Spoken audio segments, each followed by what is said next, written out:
Topic here is a slapback thesis with emphasis on Syed Qutib. The first thing you want to do is answer this question in your notes: how to respond to threats. So that's the first task that you want to complete. Quick recap on where what we've looked at so far. We've taken a look at the Quran, certain sections, as well as the Hadiths, the sayings of the Prophet Muhammad. And so you need to keep these ideas or this text in mind as we look at the ideas of strict and loose interpretation and how that text will be interpreted by various individuals. And in this case, we're looking at the work of Syed Qutib. So far in the class, we've addressed the themes, the Golden Age, as well as the sections from the Quran. We're going to be moving on here. And one of the first things I want to go back to in the Quran are these two surahs, 190 and 191, where it says, fight in the cause of God, those who fight you. So keep in mind that this is conditional. It's dependent on people fighting you first, which is why I asked that do now question. And if they are fighting you, you can slay them. It is within your religious, right here. And they add further, fight them not at the sacred mosque unless they first fight you there. So if you are being fought at the mosque, you have to fight back, or you can fight back. And when you fight back, you slay them. Such is a reward of those who suppress faith. So keep in mind, this is, again, conditional. If they're fighting you first, and I guess the they is dependent on the situation, you can fight back. Very similar to Paul Hill.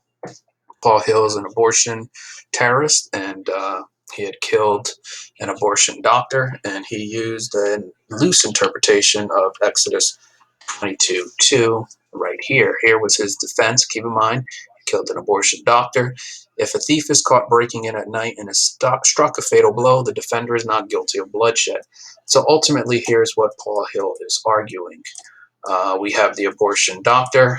Paul Hill is going to kill this abortion doctor because the abortion doctor was probably going to perform a procedure, the abortion, on the unborn. The unborn cannot defend himself, and as a result of that, Paul Hill would be within his legal religious right.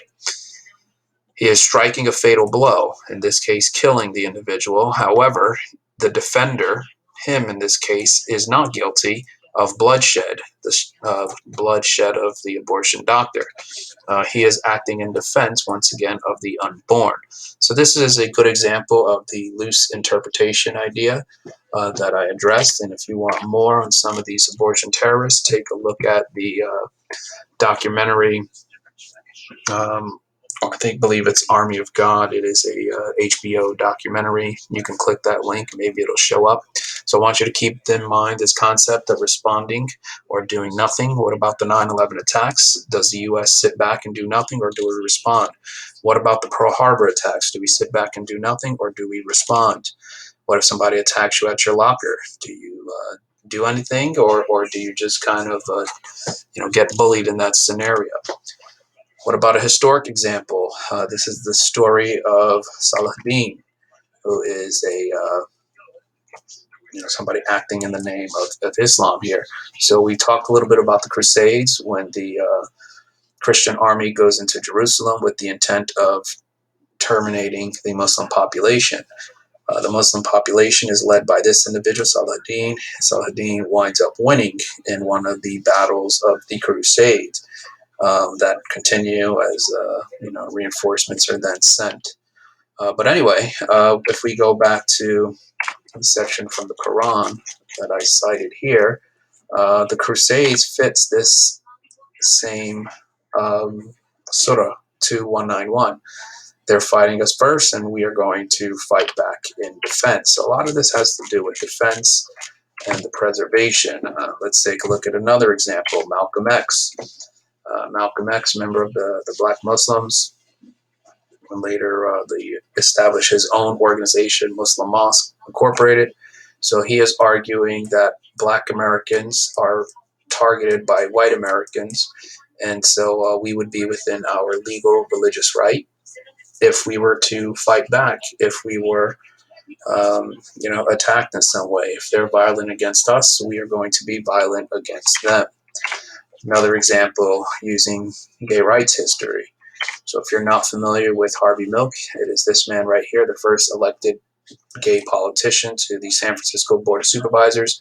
And here is Mayor Moscone, the mayor of San Francisco. This is Dan White. Dan White was also an elected supervisor, but he had resigned. And then he wanted the mayor to, put him back in his position, even though Dan White had resigned. The mayor refused. Dan White showed up, City Hall, and killed both of these individuals. He was given a reduced sentence. He argued what becomes known as the Twinkie defense, where he claimed that he had so much sugar in his diet that it altered his mental state. Thus, he was not sane when he killed these two individuals. I'm not too concerned with that history. What I am concerned with is the LGBT response. They had viewed this as an attack. You can kill gay men and nobody's going to do anything, and they responded with what becomes known as the White Knight riots. So it seems to be a lot about defense. I'm now going to introduce you to the concept of the purification in the water.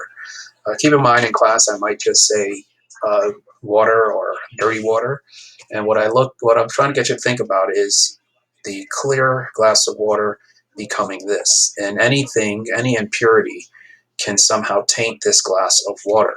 So I'm going to use the Nazis here as the examples. The Nazis come to power arguing that homosexuals, so each dot represents an impurity. Homosexuals have to be purged from society because they represent a threat to the German future. The Romani, they represent a threat because they're inferior. The asocials do not work. The Jewish people are inferior. We have laws, the preservation for the German blood, Jehovah Witness. And so slowly the Nazis were passing laws to destroy all of these impurities and restoring the German Empire to its purest form. If you can understand this concept here, you're definitely going to understand the work of Syed Qutib, because that's pretty much what it's about. I will probably go into a story about my experience at school too, so feel free to ask me.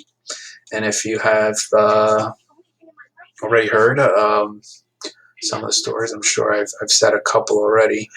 But I definitely am somebody interested in breakdancing. I was somebody who had grew up in the 80s. And if you watch this link here, I'm not going to click it because I don't want to get flagged for any sort of violation here. But it's an example of somebody really destroying the art of dance. And you could apply this concept to other scenarios. Here we'll talk about silent films. In the 1920s, the introduction of sound starts to alter movies, which brings up Charlie Chaplin. So if you don't know the story of Charlie Chaplin in modern times, by the 1930s, talkies are starting to take over movies. You better talk in a film if you want your film to be successful. Chaplin refused to talk in his films. He was somebody from the silent film era. So he probably looked at the talkies as an example of something that was destroying the purity of his art. And what was his art? Acting. He comes from a world where his art and his craft, he's going to make you laugh, and he is going to communicate his feelings through his nonverbal. If you're just talking and you can express your feelings, well, that's not art, and that's probably the way Chaplin felt. So he's under tremendous pressure to start talking in films, and eventually, in the film Modern Times, he does talk, and it's the first time anybody hears his voice, but he stays true to his art. And if you were to click this link or type in Chaplin sings in modern times, he sings a song that is a combination of numerous languages. And at the end, you cannot decipher what this individual was saying. People still laughed. Chaplin still stayed true to his art, and he probably felt that he maintained the purity while conforming to the world of the talkies, which he felt destroyed the purity of his art.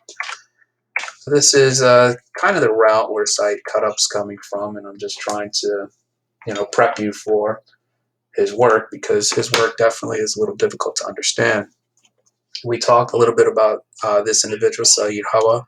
He is a Egyptian Muslim Brotherhood member, and We talked in class about the path of religion. Somebody is on its path to religion. On a scale of 1 to 10, this person is an 11. And anything can get somebody veering off the path. So here, he is arguing that the radio, gets you off the path. The television is going to get you off the path. The newspapers, dressing Western is going to get you off the path. And all of these things, if you think about them, Islam in its purest form, all of these impurities destroy the purity and prevent the individual from practicing religion, in this case Islam, in its purest form. Now, you can take this same idea and apply it to other religions. I'm just using the example here because this is the one that we are primarily going to be studying in a minute. So here is an image of Syed Qutib. This guy's a key in the 1950s. He actually travels to the United States. And in the United States, while he travels there, again, let's take that glass of water, there's a lot of things going on in the 50s into the 60s. We have the sexual revolution. We have the civil rights movement. These things right here definitely impacted his view as far as how the Western society was. And Syed Qutib would be damned if he is going to let some of these impurities wind up impacting states that have Muslims, especially for people that are trying to implement Sharia law and establish some sort of Islamic state, which seemed to be the overall goal of Syed Qutib and his followers. So he writes his piece Milestones. You're going to be looking at this, and I just pulled some excerpts. As you're reading Milestones, you want to keep in mind these terms here. Let's see. We want to take in consideration this word here, corruptive forces. So anything corrupting are the impurities. And this term right here, jahiliya, this term right here we looked at on some level. This is the time of ignorance. So if we look at the establishment of Islam, we talked about this with the Kaaba, that the Prophet Muhammad in his fight, Quraysh tribe versus, I'm going to put Prophet Muhammad and his followers. When the Prophet Muhammad is successful, this is the start of Islam. So anything prior to is going to be considered a time of ignorance. So keep in mind here, when he talks about a man law over Quranic law, which replaces Allah, he's talking about a specific period here. So if we were to look up this term,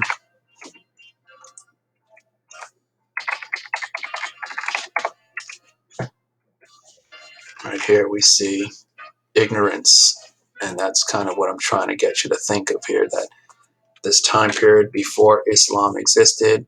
So in that view, we were all living in a time of ignorance. I was going to put ignorant, and then I guess I got sidetracked. All right, so that's pretty much Syed Qutib's view. You want to keep in mind these terms here, as he will definitely use them. So ultimately, he feels that he is under attack, and he is going to fight back, and he is going to use these sections from the Quran to justify his acts.